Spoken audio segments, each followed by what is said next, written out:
Meu amigo, o negócio vai começar a esquentar, viu? Nunca pensei em ser perfeito, mas vou correr pelo direito. Fala, moçada, beleza? Bruno Formiga na área e nada mais, convidando você a só ver o vídeo que tá bom demais na meta dos 400 mil inscritos sem pedir inscritos. Seguinte, definidas as oitavas de finais da Liga dos Campeões da Europa, e lembrando, é o último ano neste modelo, né, que a gente teve uma fase de grupos, aí depois os classificados, um sorteio para o mata-mata, aí oitavas, quartas, semifinal. A partir da próxima temporada, temporada 23-24, muda completamente a fórmula de disputa. A gente já explicou isso muitas vezes na HBO, na TNT. Depois eu vou fazer um vídeo mais detalhado aqui no canal contando como é essa nova Champions, que terá mais times, que terá uma primeira fase meio que pontos corridos e depois você volta a ter a questão do mata-mata e tal. Mas é uma Champions que tenta se adaptar a um novo tempo, né? Um novo mercado para entregar um produto mais atrativo. E por falar em produto, eis os jogos das oitavas de final. Alguns muito interessantes, outros bastante equilibrados, mas assim, os favoritos ou os três times mais robustos que se apontam talvez como favorito nesse momento, pegando adversários bem acessíveis.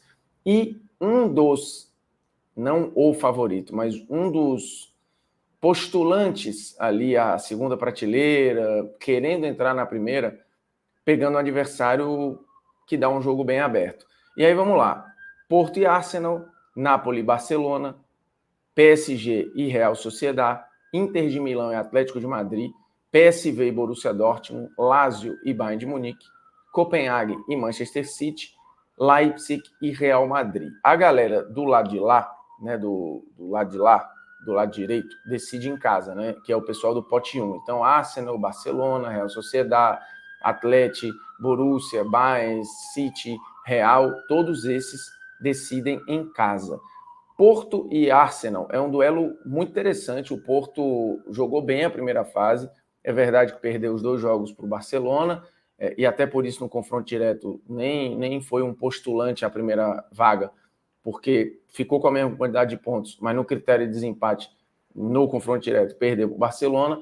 Mas é um time que joga, que agride, que teve 2 dos destaques da primeira fase, né, o Evanilson e o Galeno, os 2 brasileiros, diga-se de passagem, mas o Arsenal acho que teve o futebol mais envolvente na primeira fase, ou o futebol mais bem apresentado da primeira fase, junto com o Atlético de Madrid e talvez a Real Sociedad. Então, assim, é um jogo em aberto. O Arsenal pode se complicar? Pode, mas projetando hoje, o Arsenal é favorito para esse jogo. Napoli e Barcelona. Se a gente for, o vídeo está sendo gravado no dia 18 de dezembro, se a gente for projetar agora, baseado no hoje, o Napoli tem muita ferramenta para passar. Também não é um time convincente, mas é um time agressivo, de transições e que tende a incomodar o Barcelona, que neste momento é zero confiável. Neste momento, o Barcelona, dos times do pote 1, foi o que apresentou o futebol mais instável da primeira fase. E num grupo que, assim, era absolutamente ok. Mas o Barcelona, assim, foi modorrento na primeira fase, em alguns momentos, e zero encantador. Então, assim, ele hoje é um adversário acessível para o Napoli. Esse jogo está muito em aberto. PSG e Real Sociedad. O PSG, para quem ficou a um passo de nem se classificar, você pode considerar que ele se deu bem se você não tiver acompanhado a primeira fase. Porque a Real Sociedad é um time envolvente, é um time bom e que ficou em primeiro num grupo que tinha Inter de Milão. E eu vou já falar da Inter aqui. Então, assim, é um jogo em que o PSG pode se complicar? Muito. Só que o PSG, ele fez uma primeira fase num grupo enjoado, em vários jogos ele produziu muito, assim, em nem todos os jogos ele jogou mal. O Mbappé talvez tenha ficado abaixo das expectativas para alguns, mas não é um time que não conseguiu encaixar o seu jogo, é um time que se expôs, mas agrediu muito. Então, assim, ele tem ferramenta para machucar o adversário e tem um potencial de melhora grande. Olhando agora, se o jogo fosse amanhã, eu acho que esse confronto está muito em aberto. Daqui para fevereiro, eu acho que o PSG tende a melhorar. E a Real Sociedad, assim, não pode ter nenhum desajuste, né? Não pode perder jogador lesionado, não pode perder ninguém na janela. Então, assim, é um confronto, mas quem ganha somos nós, tá? Porque o jogo, ele provavelmente vai ser muito bem jogado. Inter e Atlético de Madrid, para mim, é o confronto mais legal dessas oitavas, porque a Inter está deitando no Campeonato Italiano, indo muito bem. Na Champions, acho que ela acabou administrando mal ali a última rodada e passou em segundo, porque a tendência era que tivesse passado em primeiro. Na hora do sorteio lá atrás, na virada de temporada, eu achava que a Inter ia piorar. Só que a Inter melhorou, né? Eu até imaginava que a Inter nem fosse passar, o que obviamente foi um erro, né? Eu achava que a Real Sociedad passava e o Benfica, para você ver, né?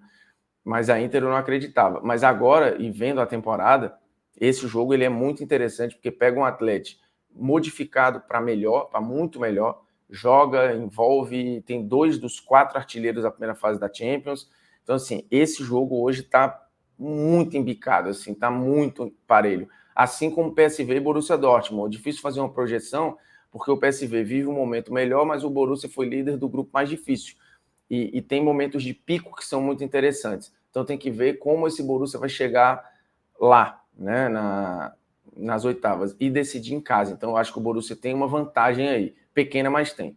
E agora chegando nos favoritos, Bayern, City e Real Madrid. Por que eu digo que são os favoritos? Acho que na bola jogada, no poderio, Bayern e City já entraram na Champions tratados como favoritos, e o Real, que é sempre o Real Madrid numa prateleira particular, foi mostrando uma consistência, um poder de adaptação, variações muito interessantes. Então, não tem como tirar o Real dessa brincadeira. E os 3 favoritos, na grife, na bola, na estrutura, no desempenho, pegaram adversários muito acessíveis, né? O Bayern de Munique pega uma Lazio, que está aí aos trancos e barrancos do Campeonato Italiano, que foi bem na primeira fase da Champions, dentro da realidade do que era previsto, mas o Bayern é muito mais time que a Lazio.